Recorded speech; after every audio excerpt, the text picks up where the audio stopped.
Menjadi 18 tahun dan punya Lamborghini, jujur saja rasanya luar biasa.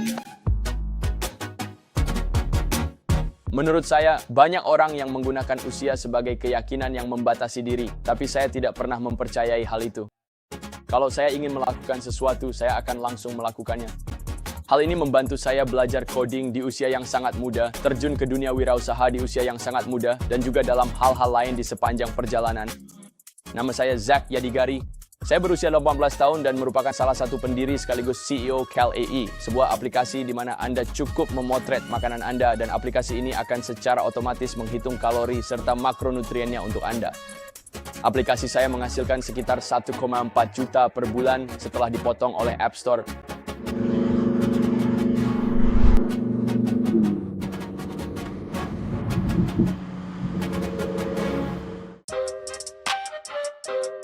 Kami menginvestasikan kembali sebagian besar uangnya kembali ke aplikasi CalAE.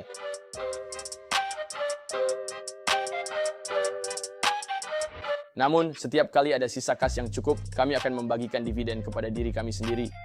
Baru-baru ini saya pribadi menerima pembayaran sebesar $100,000 dari dividen.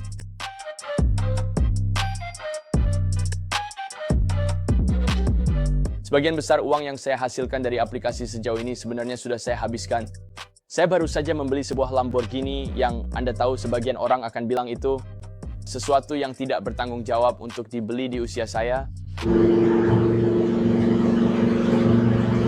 Tapi menurut saya itu adalah sesuatu yang selalu saya impikan untuk dimiliki. Dan nilainya hanya akan semakin berkurang seiring bertambahnya usia saya. Saya sebenarnya tidak terlalu materialistis. Saya tidak punya banyak barang yang ingin saya beli setelah itu, jadi kemungkinan besar saya akan mulai menabung.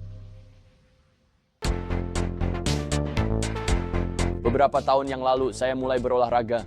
Saya adalah anak yang sangat kurus saat tumbuh besar dan saya ingin membentuk otot sejujurnya untuk menarik perhatian gadis-gadis di sekolah saya. Jadi saya mulai pergi ke gym, angkat beban dan sebenarnya tidak melihat banyak hasil. Jadi setelah mendapat saran dari seseorang di gym, saya mengunduh salah satu aplikasi paling populer saat itu. Saya mulai menggunakannya dan setelah 3 hari saya berhenti. Itu karena aplikasi tersebut mengharuskan saya menimbang makanan di timbangan, mengetikkan semua yang saya makan. Itu tidak bisa saya jalani dalam gaya hidup saya. Lalu, sekitar 1 atau 2 tahun kemudian, ChatGPT dan semua teknologi AI lainnya mulai bermunculan. Jadi, bersama para co-founder saya, kami berhipotesis bahwa kami bisa membuat aplikasi di mana kamu hanya perlu mengambil foto. Dan AI akan melakukan semua pekerjaannya untukmu. Dan kami meluncurkannya. Tanggapan yang kami terima langsung sangat positif. Saat itulah kami tahu kami memiliki sesuatu yang bagus dan kami memutuskan untuk benar-benar fokus.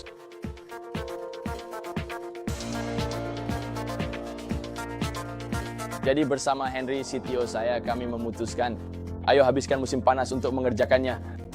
Sepanjang musim panas, kami melakukan segala yang kami bisa agar aplikasi ini benar-benar berhasil. Jadi kami pindah ke San Francisco selama bulan Juli. Kami tinggal di sana selama sebulan, hidup di sebuah hacker house, pada dasarnya tidur di kantor, dan menurut saya bulan itu adalah titik balik yang sesungguhnya. Saat itulah kami mulai merekrut anggota tim pertama kami, mulai membangun tim, dan masuk ke ritme kerja yang sangat baik yang membawa kami sepanjang tahun berikutnya. Saya memiliki 3 rekan pendiri di CalAE.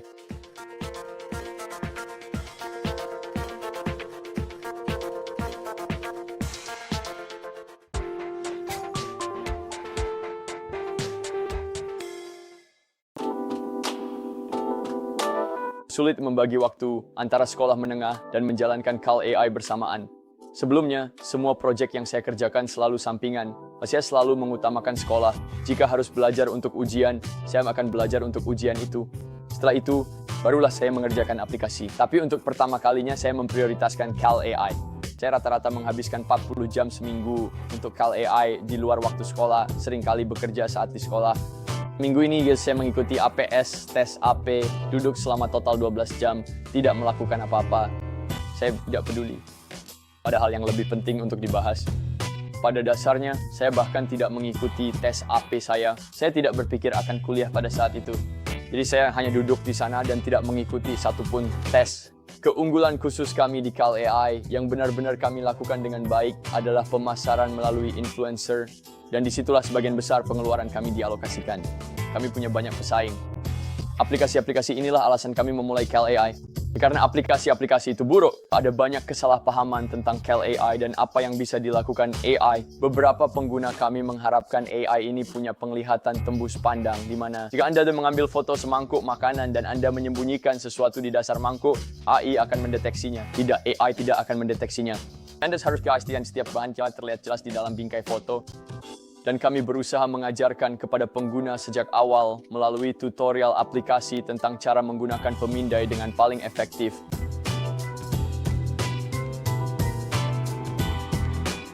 Semua pengembalian dana ditangani langsung oleh Apple. Kami tidak memproses pembayaran sendiri di dalam aplikasi. Dan itu adalah kesalahpahaman umum dari banyak pengguna. Mereka mengira aplikasi ini benar-benar menangani pembayaran dan menerima informasi kartu kredit. Tapi sebenarnya tidak Apple yang melakukannya. Jadi Anda harus langsung meminta pengembalian dana kepada mereka. Saya mulai belajar coding saat saya berumur 7 tahun. Saya sangat terobsesi dengan video game seperti Minecraft dan Roblox. Jadi saya memohon kepada ibu saya untuk memasukkan saya ke camp musim panas yang mengajarkan cara membuat game sendiri. Ada banyak faktor berbeda yang mendorong saya menjadi seorang wirausahawan di usia yang sangat muda. Yang paling besar adalah saya selalu merasa didorong ke jalur yang sangat sempit dalam sistem sekolah karena saya ingin mendapatkan nilai bagus di ujian ini. Agar saya bisa masuk ke perguruan tinggi yang bagus, supaya saya bisa mendapatkan pekerjaan yang baik, supaya saya bisa menghasilkan uang. Lalu saya berpikir, jika saya bisa melewati semua langkah itu dan langsung menghasilkan uang, maka saya tidak akan stres lagi. Pada tahun pertama saya di SMA, saya membuat sebuah situs web game yang tidak diblokir, yang memungkinkan siswa bermain game di sekolah melewati protokol pemblokiran internet.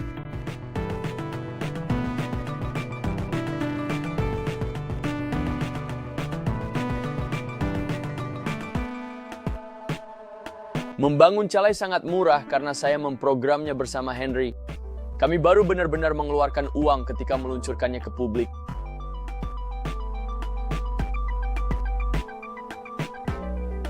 Untuk mengembangkan bisnisnya, saya menghabiskan semua yang saya dapatkan dari Totally Science, lalu Blake menggandakan jumlah itu.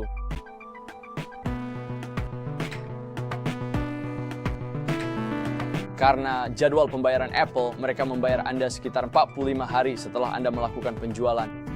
Dan karena itu, kami berkembang lebih cepat daripada pembayaran dari Apple, yang berarti selama berbulan-bulan, kami terus memasukkan uang tanpa melihat jumlah uang keluar yang sebanding.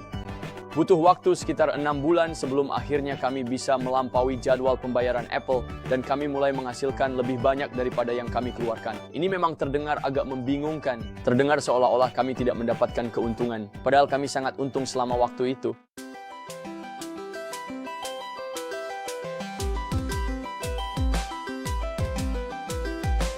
Saya memutuskan untuk kuliah karena saya sebenarnya bisa saja langsung terjun ke dunia bisnis, mulai bekerja penuh waktu, punya kantor fisik bersama tim, dan itu pasti seru. Dan itu memang sesuatu yang ingin saya lakukan. Namun, sebelum itu, saya ingin menikmati sedikit pengalaman masa muda dengan berkuliah, bertemu teman-teman baru, dan menjalani kehidupan sosial yang menyenangkan. Bersama teman-teman sebaya yang juga berusia 18 tahun. Saya akan tinggal di sebuah rumah bersama beberapa pendiri aplikasi lain yang lokasinya persis di sebelah kampus. Dan kami akan menamai rumah ini sebagai App Mafia. Kami akan merekam banyak sekali konten, mengadakan pesta, mengedukasi orang-orang, dan mengajarkan mereka bagaimana cara membangun aplikasi mereka sendiri.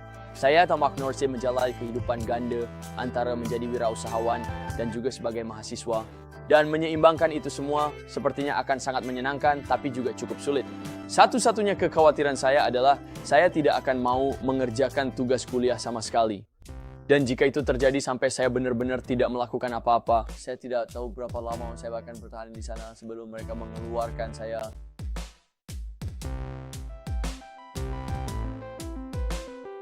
Itu adalah sesuatu yang sudah sering saya pikirkan. Apakah tujuan akhir dari Calai? Sejak lama tujuannya selalu menjadi aplikasi pelacak kalori terbesar. Ketika kami bisa membantu orang secara otomatis, saat itulah saya akan menganggap pekerjaan ini benar-benar selesai.